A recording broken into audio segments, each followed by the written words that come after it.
Welcome to 5-Minute Fridays. My name is Jim Putnam. In these 5-Minute Friday videos, we try to do something, talk about a topic that's kind of relevant to what's going on. And you can go through, there's a playlist on the channel for 5-Minute Fridays that I'm developing over time. If you want a more detailed version of these kind of weekly thoughts that we have the weekly garden planner over on the HortTube with Jim Putnam website. It's actually $50 off through the entire month of December. If you're interested in that, the code is down below. It's just weekly garden planner that you can use to get $50 off of that. And it's just lots of details. It's something we're continuing to work on about how to maintain your garden. But let's go with this 5-Minute Friday video is on visiting gardens in your area. And it's something we frequently talk about in the weekly garden planner because this is where we can really learn what does well in our gardens, specifically in our areas at different times of the year. Rather than just going to a garden center and buying all your plants in April or May that happen to be in bloom at that time, we can really think through different seasons. And no matter where you live in the country, you can find something that's interesting at all times of the year. And so as Steph and I do quite a bit of traveling, and we're just a little east of San Diego, right along the Mexican border right now, just a little north of the Mexican border, and these beautiful mountains here. Even in a place like this, there's something interesting blooming out here. There's something interesting happening in that area, even in the toughest of climates, even in the coldest of climates, the driest of climates. There are interesting things that you can add to your garden. So as we're looking at visiting a garden in our area, the types of things we might be looking for here at the end of November, the beginning of December, might be we're looking for plants that birds are continuing to be able to take advantage of in our garden. So there's lots of things that hold on to berries or fruit or that kind of thing that will invite those birds into our gardens. There's also just a fall color, obviously. There's lots of things, lots of trees that put on big shows, lots of shrubs that put on big colorful leaf shows in the fall. Conifers just come to life in the garden this time of year. And so as those herbaceous plants that kind of go to sleep in the winter time, or those things that do lose their leaves that may or may not have interesting bark on them, that's another thing we can look for, is interesting bark as well. But the conifers really start to shine in the garden. Some of the things that are evergreen that may have blue foliage or gold foliage, those things really start to shine in the short days with the long shadows in our gardens as well. For lots of us this time of year, we can actually find things that bloom well late into the season, and pollinators may be able to take advantage of that.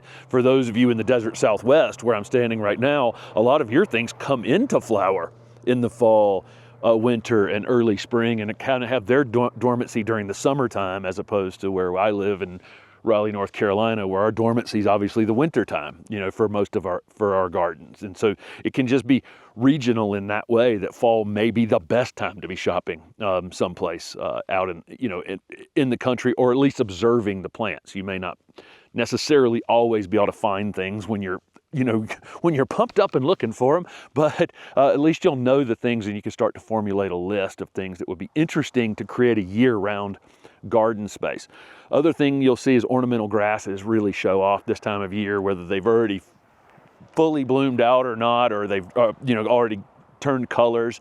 They're interesting colors, and it's one of the most colorful things out here in this Cleveland, the Cleveland National Forest here, is that we can see the grasses intermixed with the small, very small, diminutive trees because of how sparse the rainfall is here. This will also be a good time to be looking for ground cover things for your garden. If you have a dry shaded space and need a ground cover, or you have a slope or a bank, you need something for that. Those kinds of things will stand out this time of year that will look good during the winter months. One other thought I would have is on our way out west, where we just did some filming at a Verde Growers. Those videos will be upcoming on the channel for some interesting southwestern plants that I have never covered on the channel. So that should be pretty interesting. But on the way out here, we went through Denver, did a video just kind of laying out some various designs that my buddy Skip could use in his garden in Denver. But the other thing we did was we went over to the Denver Botanic Garden with him, and we walked through the incredible native garden, native gardens that are there at the Denver Botanic Garden. So natives just came up, on the list for things that he can put in that are a little lower water use for that, for that Denver area, and then some other maybe non-natives that aren't invasive that are in that garden that can be added to, that are also drought resistant as well,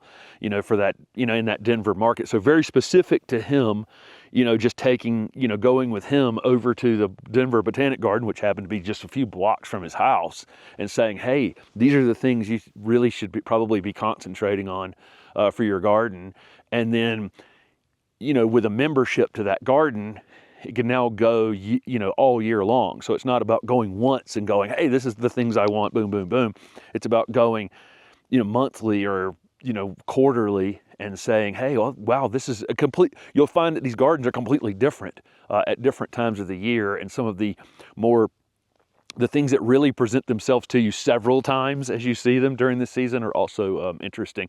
Also, he had a particularly, he has some root competition, has some shade related issues. All of those things, can be through observation at the Botanic Garden or in other neighbors' gardens and that kind of thing.